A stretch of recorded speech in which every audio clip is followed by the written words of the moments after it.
삶을 살려면, 영광의 간을 얻는 삶을 살려면, 이런 제목으로 말씀을 드리고자 합니다.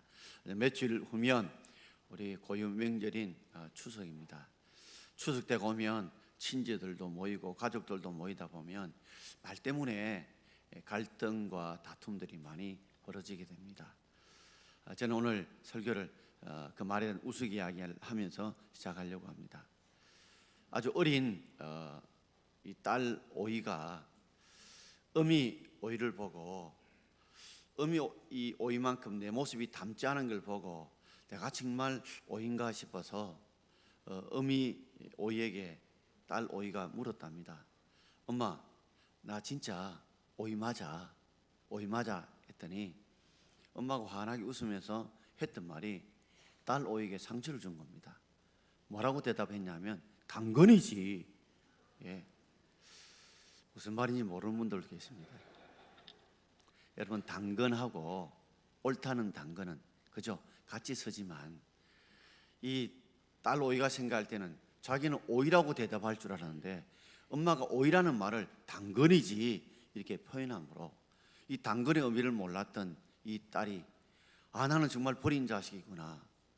우리가 종종 대화를 하다 보면 말귀를 잘 알지 못해서 갈등이 참 많이 생깁니다. 그러므로 우리가 대화를 할 때에도 이 명절 때는 서로 말귀를 잘 이해할 수 있도록 말하는 것들이 오해가 되지 않고 참 좋을 것이라고 생각합니다. 또 말을 하다 보면 가는 말이 고하야 오는 말도 고운데 종종 명절 때 함께 모이다 보면 자기 자랑을 하고 남을 자꾸만 비판하고 또 깎아내리고 이러다 보면 우리의 마음들도 그죠? 가는 말이 좋지 않으니까 오는 말도 좋지 않게 될 때가 있다는 말이죠. 이야기도 여러분 잘 아실 줄 압니다.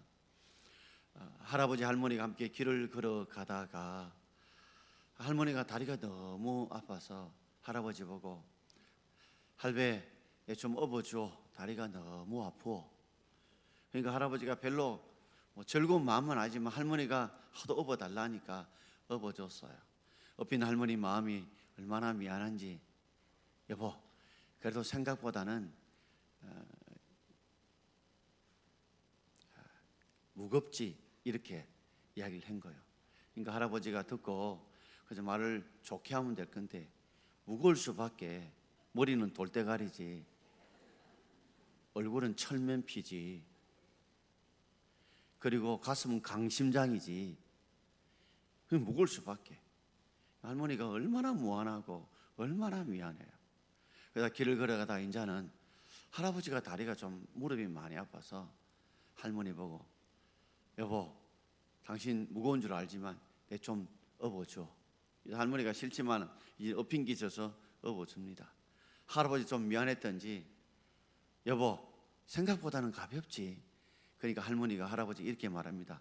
머리는 든 것이 없으니까 가볍고 허파에는 바람이 들어가니까 더 가볍고 속은 비었고 양심은 없으니까 가벼울 수밖에.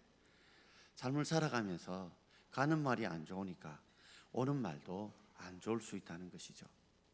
그러므로 우리가 명절 때가 되면 서로 오가는 말들이 서로 좀 세워주고 높여주고 챙겨주고 격려하는 우리가 되길 바랍니다.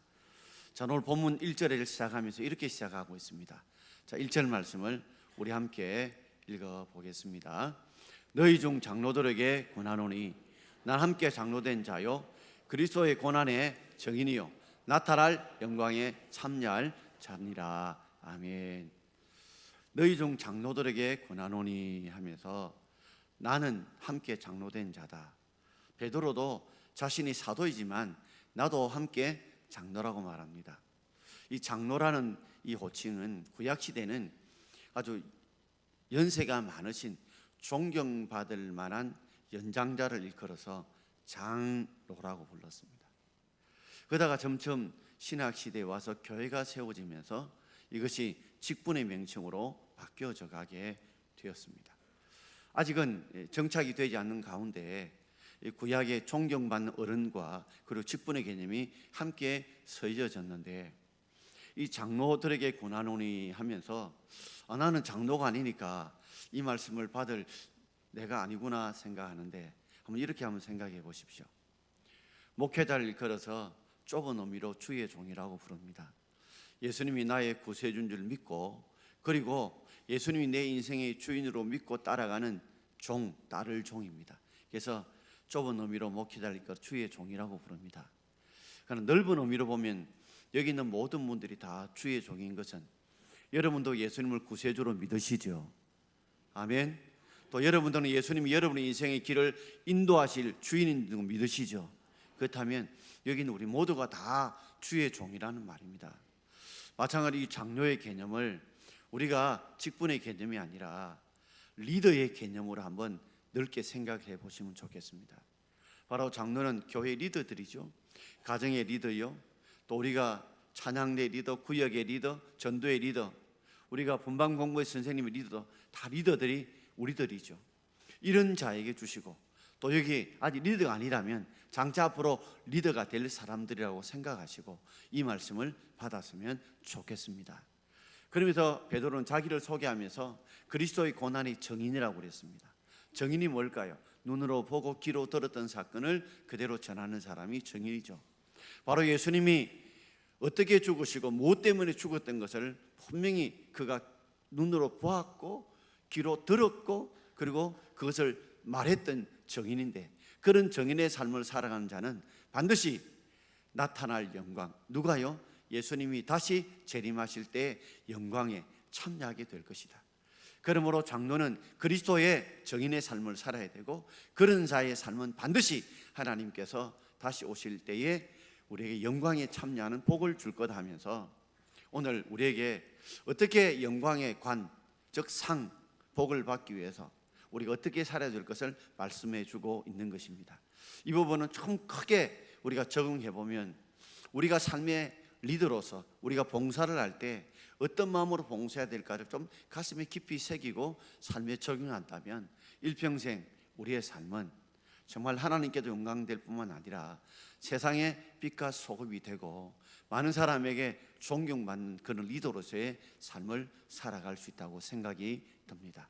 저는 오늘 4가지로 말씀을 드리고자 합니다. 첫 번째는 봉사의 동기입니다.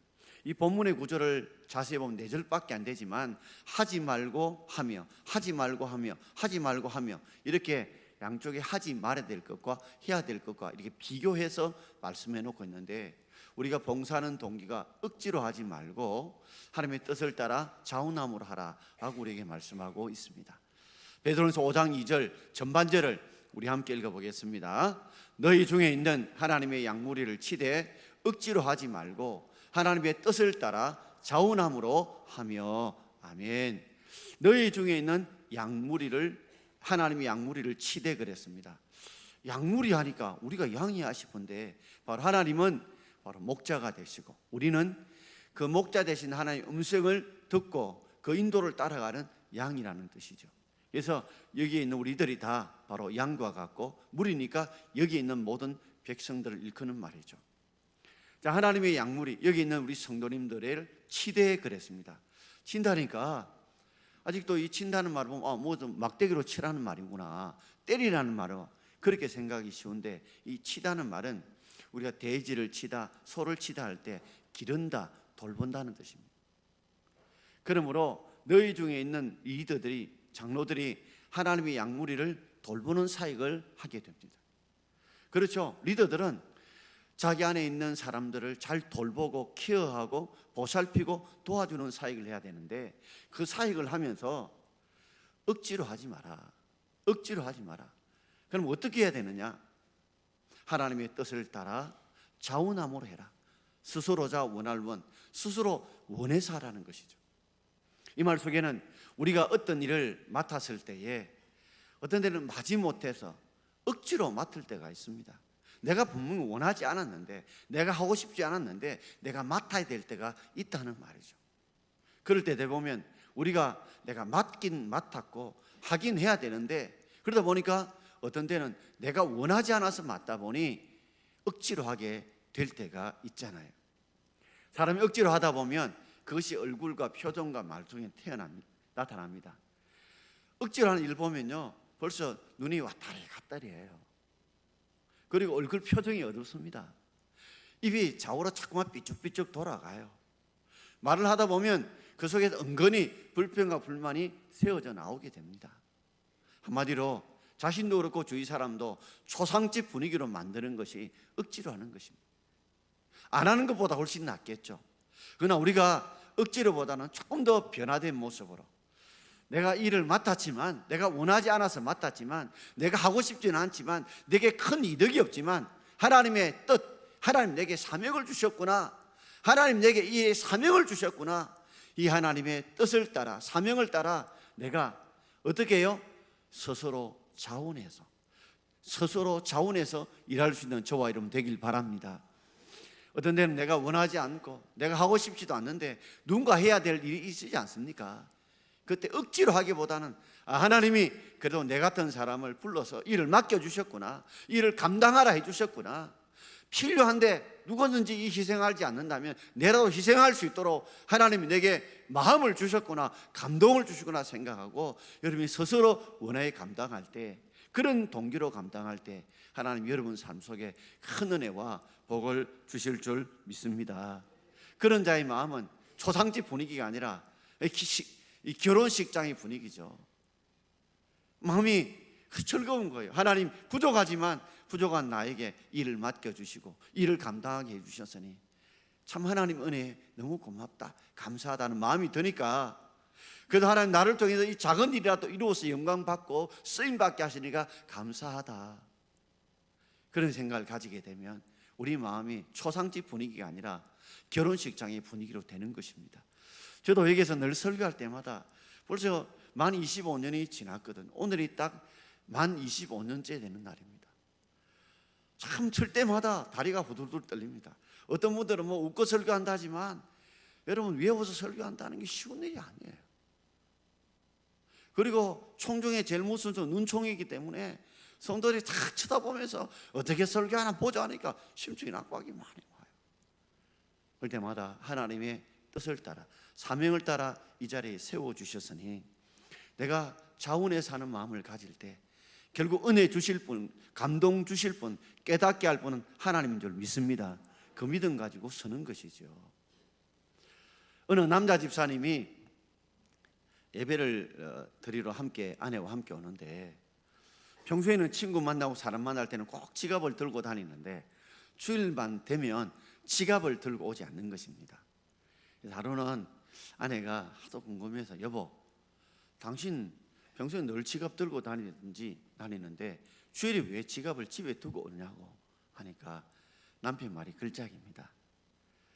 이제는 이제 헌금을 하게 되면 바구니를 돌리잖아요. 그런데 그때 부르는 찬송이 주께 드리네, 주께 드리네 하는데 이것이 찬송을 마음이 흘린다는 거죠. 그래서 아예 지갑을 두고 온다는 겁니다. 그런데 여집사님이 하는 말씀이 그렇습니다. 아내가, 여보, 당신이 기도하고 예배 드릴 때 하나님 은혜 달라고, 복 달라고, 길 열어 달라고 그럴 때 하나님도 지갑을 저 하늘에 두고 오신다. 그러니 예배를 드리더라도 억지로 드리지 말고 여보 즐거운 마음으로 드리면 어떨까 하고 남편에게 이야기를 했다고 그래요. 한 번은 아들에게, 초등학교 학생 아들에게 용돈을 줘야 되는데 용돈을 어떻게 줄까 하다가 아버지가 구두를 닦으면 하루에 1,000원을 주기로 아들과 아버지가 약정을 맺었습니다. 근데 참 며칠은 열심히 닦았어요. 근데 1,000원이 돈같이 안 보이는 겁니다. 아니 그때 한 2,000원, 3,000원 좀 할걸.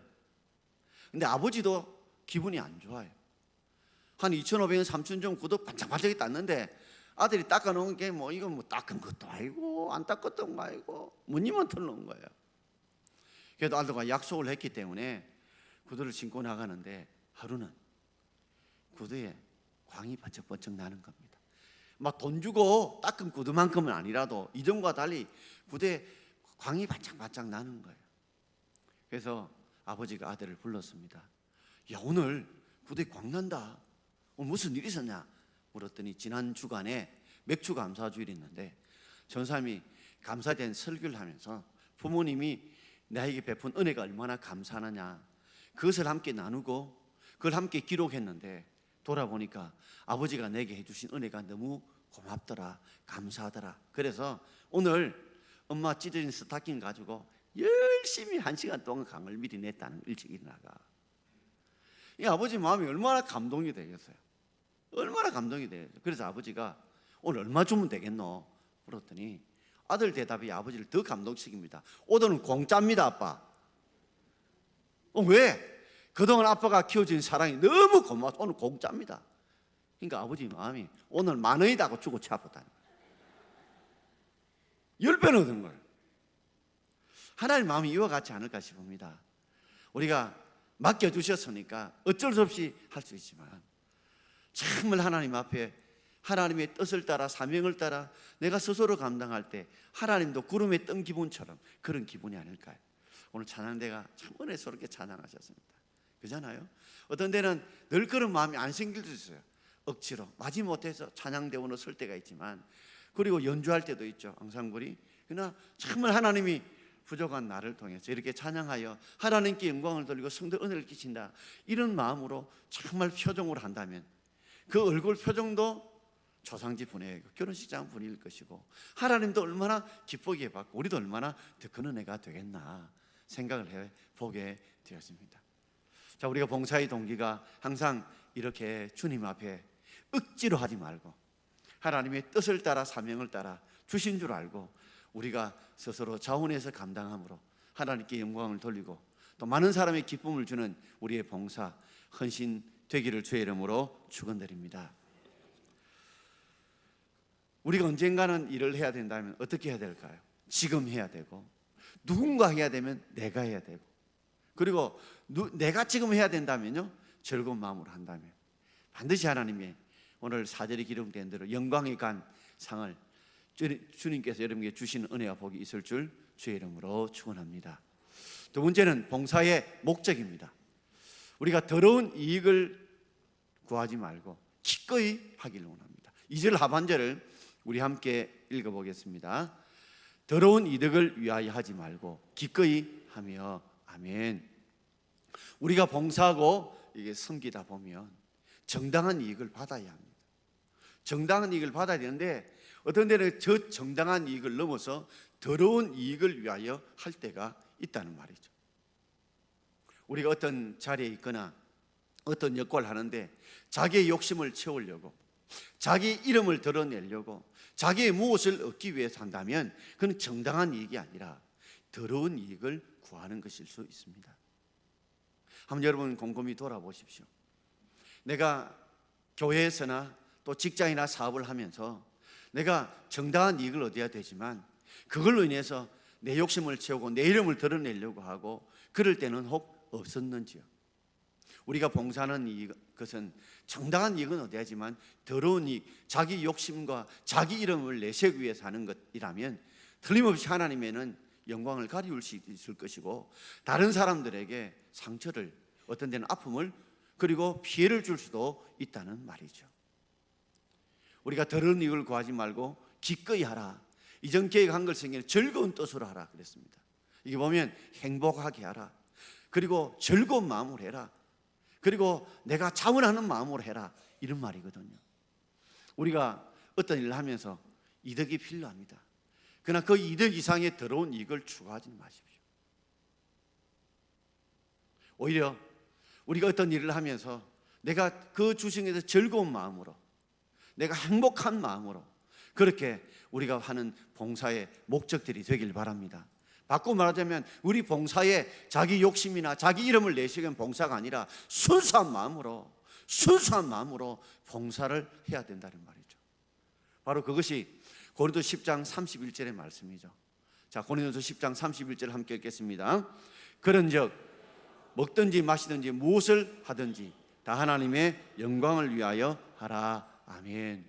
그렇습니다. 우리가 무엇을 하든지 간에 다 우리의 봉사의 이 목적은 더러운 이익이 아니라 하나님의 영광을 위해서, 하나님의 영광을 위해서 먼저 그의 나라와 의를 구하는 그런 마음으로 우리가 기꺼이 즐거운 뜻으로 감당할 때 우리의 봉사의 아름다움이 그 가운데 향기로 나타날 줄 믿습니다. 만약에 우리가요 더러운 이익을 위해 한다면 틀림없이 냄새가 납니다. 사람들이 알아요. 저 자리에 서서 일하는 이유가 뭔가 자기 욕심을 내고 자기 이름을 내려고 하는 냄새가 나요. 그런데 기꺼이 한다면, 우리가 즐거운 뜻으로 한다면 그게 향기가 납니다. 향기가 나요. 마치 같은 음식이라도요, 오래되면 어떤 건 썩는 것이 있고 어떤 게 발효되는 게 있잖아요.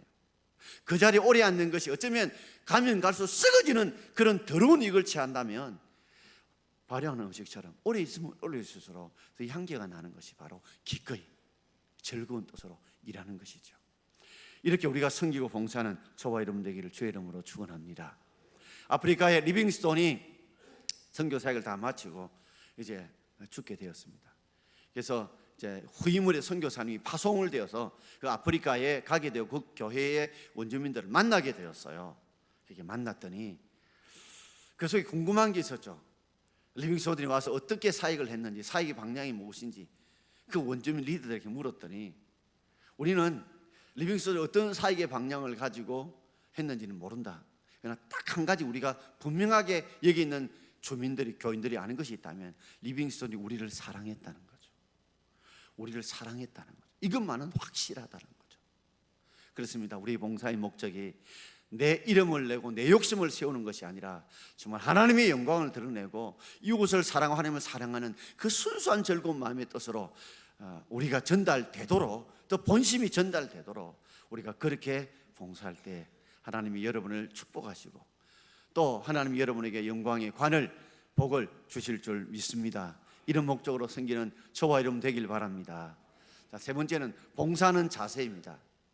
주장하는 자세를 하지 말고 약물의 본이 되라는 거죠. 제가 첫 번째는 봉사의 동기를 말했습니다. 봉사의 동기는 억지로 하지 말고 하나님의 뜻을 따라 자원해서 하자. 우리가 봉사의 목적이 더러운 이익을 얻기 위해서 하지 말고 기꺼이 즐거운 뜻으로 하나님의 영광을 위해서 하자. 이제 봉사의 자세는 봉사를 하면서 리더가 됐다면 함께 일하는 사람들에게 주장하는 자세가 아니라 우리가 약물의 본이 되는 자세를 가져야 된다는 것이죠. 우리 3절 말씀을 우리 함께 읽어보겠습니다. 맡은 자들에게 주장하는 자세를 하지 말고 약물의 본이 되라. 아멘. 자, 우리가 이제 함께 일하다 보는 리더는 사역에 탁 맡은 자들이 있잖아요.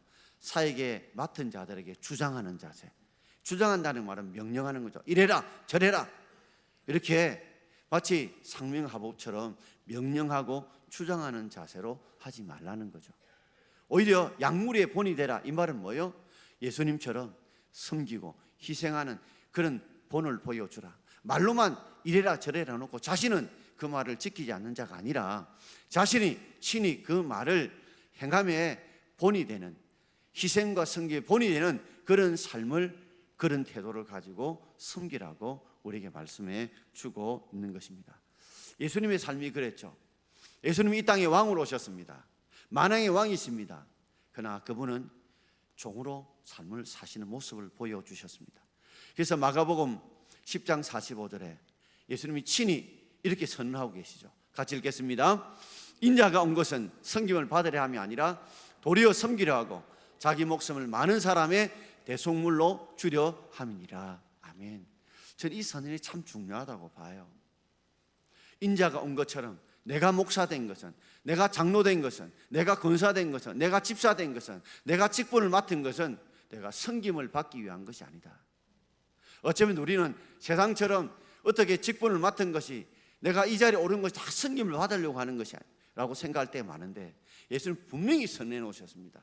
내가 섬기기 왔다. 어느 정도 섬기기 왔느냐? 자기 목숨을 많은 사람의 대속물로 주기 위해서 오셨다. 대속물은 대신, 속죄, 제물입니다. 그게 대속물이죠. 바로 우리의 죄를 대신 속죄해 주기 위해서 친히 예수님이 제물 되셨어요. 누구 목숨? 자기 목숨.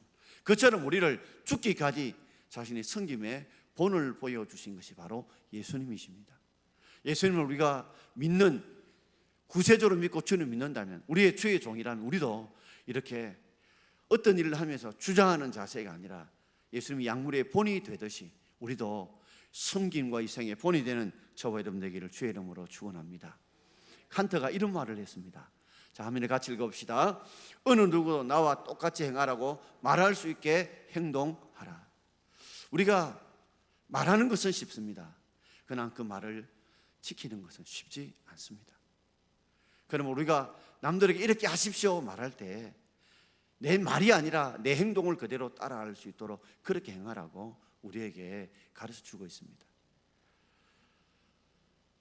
알버트 슈바이처 박사가 어떤 사람에게 자녀 교육에 대해서 중요한 거 3가지만 이야기해달라고 질문을 받았습니다. 그때 슈바이처 박사가 했던 3가지가 뭐냐면 자녀 교육에 가장 필요한 거 첫 번째 본보기, 두 번째 본보기, 세 번째 본보기라고 했습니다.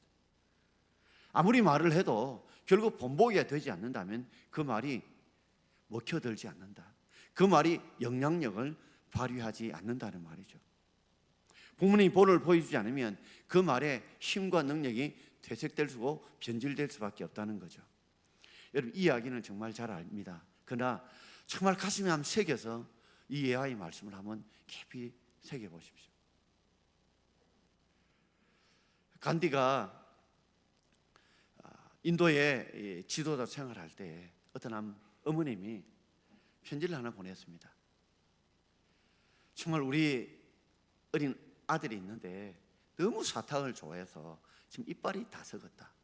이제 멀잖아요. 영구치가 나게 될 건데 계속 사탕을 이렇게 좋아하면 이제 영구치 또 다 썩게 되면 아이가 큰일 날까 싶어서 편지를 보내서 우리 아들이 제일 좋아하는 간디 선생님이 사탕을 먹지 말라 하면 틀림없이 아이가 사탕을 먹지 않을 것이다. 내가 아무리 말해도 말을 듣지 않는다. 그런데 그 편지를 받고 모자를 초청했습니다. 그래서 이제 어머니가 그 이야기를 하자 간디가 아이를 지그시 받아오면서 안아주면서 이런저런 이야기를 나누는데 정말 진정해 줘야 될 말은 안 해주는 거예요. 아이에게 사탕을 먹지 말라는 말을 해주지 않는 거예요. 그러면서 무슨 말을 해주냐면 한 달 후에 다시 오라는 거예요. 엄마가 생각할 때 무슨 말이 어려운 말도 아닌데 한 달 후에 오라나 생각을 했죠. 다시 한 달 후에 다시 모자가 갔습니다. 뭔가를 기대하고 잔뜩 기대하고 한 달을 기다렸는데 갔더니 또 한 달 후에 오라는 겁니다. 아니 이 말이 무슨 어렵다고 이렇게 2달씩이나 걸리나 싶어서요. 그리고 다시 한 달 후에 가게 되었습니다. 2달 만에 갔더니 간디가 어린아이 손을 붙잡고 절대 사탕 먹으면 안 돼. 이빨 많이 썩었잖아. 앞으로 영구치가 나게 될 건데 그러면 이가 몽땅 썩으면 다시는 이빨이 나지 않아. 네가 건강할 수 없고 자랄 수 없고 이 할 일을 못해. 하며 아이를 꼭 안아주었습니다. 그래서 아들이 하는 말이 다시는 제가 사탕을 먹지 않을게요. 그 어머니가 참 궁금했습니다. 그리고 뒤에 가서 간디에게 물었어요. 아니 이 말 해주는 것이 그렇게 어려우신지 왜 2달이나 걸렸냐? 그 이유가 뭐냐? 하니까 간디에게 했던 유명한 말이 있습니다. 나도 사탕을 너무 좋아하는데 내가 한 달 만에 사탕을 끊을 줄 알고 한 달 뒤에 오랬는데 한 달이 지나도 사탕을 못 끊었다는 거죠. 내가 못 끊는 사탕을 아이 보고 끊으라 이야기할 수 없어서 2달 만에 겨우 끊고 내가 아이를 불러서 사탕 먹지 말라 했다는 거예요. 참 이 말이 제 가슴에 큰 울림이 되었습니다. 목사도 그렇습니다. 강계상에서 설교하는 것보다 더 어려운 것은 자신의 설교대로 강제 안에 사는 삶이 참 힘들고 어렵습니다. 한경희 목사는 예화집에 나오는 이야기입니다. 한경희 목사 미국에 유학을 하고 난 뒤에 숭인상업학교라는 학교, 고당 조만시 선생님이 만들었던 당시 중학교입니다. 아주 숫자도 많이 모이지 않는 그런 학교의 교목이죠. 학교의 목사 선생님으로 있게 됐는데 당시 뭐 강당이 있겠습니까? 뭐 있겠습니까? 그러다 보니 매일마다 훈시를 하는 거예요. 뭐 학교에서는 교당이 훈시하죠. 요사이는 뭐 다 각 교실마다 스피커로 하지만 그때는 그런 시설이 안 되니까 운동장에 모여서 훈시를 하게 됩니다. 그 훈시를 예배로 바꾼 거예요. 고당 조망 선생님. 그래서 아침 30분간 계속해서 매일마다 이제 한경지 목사님이 한 10분, 15분 설교를 하게 됐는데 하루는 겨우 추운 날이었습니다. 땅이 막 얼어붙고 바람이 부니까 고무신 아이들이 막 추워가지고 막 손을 떨고 있는 겁니다. 이렇게 설교하는 한경지 목사님 마음도 얼마나 좁아해요. 설교 한 5, 6, 7분 지났는가요? 갑자기 아이들이 자세를 탁 바라고 듣는 겁니다. 한경지 목사님이 굉장히 놀란 거예요. 아니 왜 갑자기 아이들이 자세를 추운데 하고 있을까 싶어서 뭔가 있다 싶어 뒤를 돌아봤더니 깜짝 놀란 일이 하나 벌어졌습니다. 체육을 담당하는 장진구 선생님이라고. 그 선생님이 아이들이 하도 추워서 움직이니까 본인이 옷을 다 벗고 내일을 벗고 반쯤만 입고 뒤에서 정자세로 차려져서 있는 것입니다. 애들이 그걸 보고 그게 감동을 먹은 것입니다. 감동을 받은 것입니다. 선생님이 저 추운 날 반쯤만 입고 서 있는 모습을 보고 아이들이 움직일 수가 없었던 거예요. 한경희 목사님이 그걸 듣고 자신이 큰 충격을 받고 사람을 변화시키고 움직이는 것이 바로 저것이라는 것을 깨달았다는 것입니다. 존 맥스웰이 했던 말을 우리 한번 같이 읽어볼까요? 자, 화면에 뜹니다. 함께 읽겠습니다. 당신의 말도 말하고 당신의 삶도 말한다. 하지만 당신의 삶이 당신의 말보다 크게 말한다. 여러분, 우리 삶이 어떻게 말할까요? 그러나 보이지 않는 말이 있잖아요. 우리의 말보다도 우리의 삶이 훨씬 더 강력한 메시지가 있다는 걸 알고 그런 저와 여러분 되기를 주의 이름으로 축원합니다. 자, 마지막 네 번째입니다. 이렇게 올바른 봉사의 동기와 봉사의 목적과 봉사의 자세를 가지면 봉사의 축복을 주시는데 4절 말씀입니다. 우리 함께 읽어보겠습니다. 그러한 목자당이 나타나실 때에 시들지 않은 영광의 관을 얻으리라. 아멘. 목자당 주신 예수님께서 나타나신다, 재림하신다는 거죠.